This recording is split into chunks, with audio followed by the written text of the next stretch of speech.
Hey there, everybody. Welcome back to the show.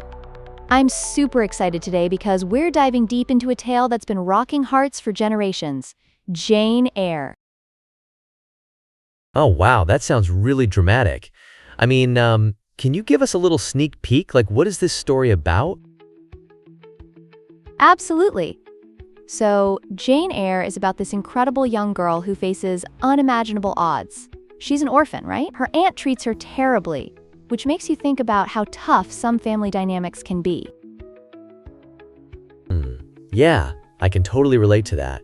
Sometimes watching family dramas feels like a living soap opera. So, how does Jane start off?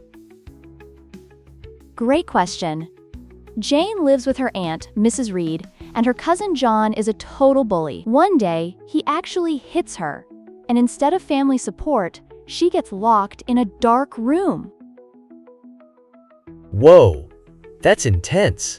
Can you imagine being locked up like that? Is this a horror story or something? Haha, not quite horror, but definitely edgy. It shows how cruel the world can be. But Jane learns to stand up for herself. She ultimately finds herself at an all-girls school called Lowood, where the conditions are equally harsh. Oh man, that's like sending your kids to military school in a way, right? So, what happens there? Is it as dramatic as it sounds? Exactly. The rooms are frigid, and the food is subpar. But amidst all that, she meets a lovely friend named Helen Burns, who teaches her a vital lesson in self-love and perseverance. Wow. So does Helen, become her support system? Yes, but heartbreaking news comes. Helen gets sick and sadly passes away. That's a major turning point for Jane. Yikes. That really seems like a gut punch. So after that, does Jane get stronger? Absolutely. She channels that loss into resilience. Eventually, she becomes a governess at Thornfield Hall, which is where it gets even juicier because she meets the brooding Mr. Rochester. Ooh, like a love interest? I can already feel the tension. Is he as, mysterious as they say? Oh, he's a complex character for sure.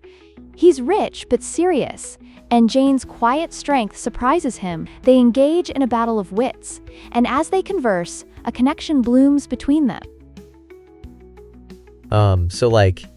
Is it love at first sight? Or do they have to, work through stuff? Not quite love at first sight. It's more a sweet, slow burn. They really get to know each other, but then, bam! On their wedding day, a dark secret emerges. Rochester has a mad wife locked away in the attic. Whoa. You can't just drop a twist like that. Was he a total jerk, or was it complicated? Honestly, it's complicated. He's deeply flawed. But it also shows how society can shy away from uncomfortable truths. Jane feels betrayed, and her self-respect outweighs her love for Rochester. She leaves him. Oh wow, that's like take your own destiny into your hands sort of moment.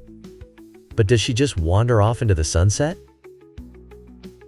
Well, she does wander, absolutely lost and exhausted, but she encounters a kind family, the Rivers.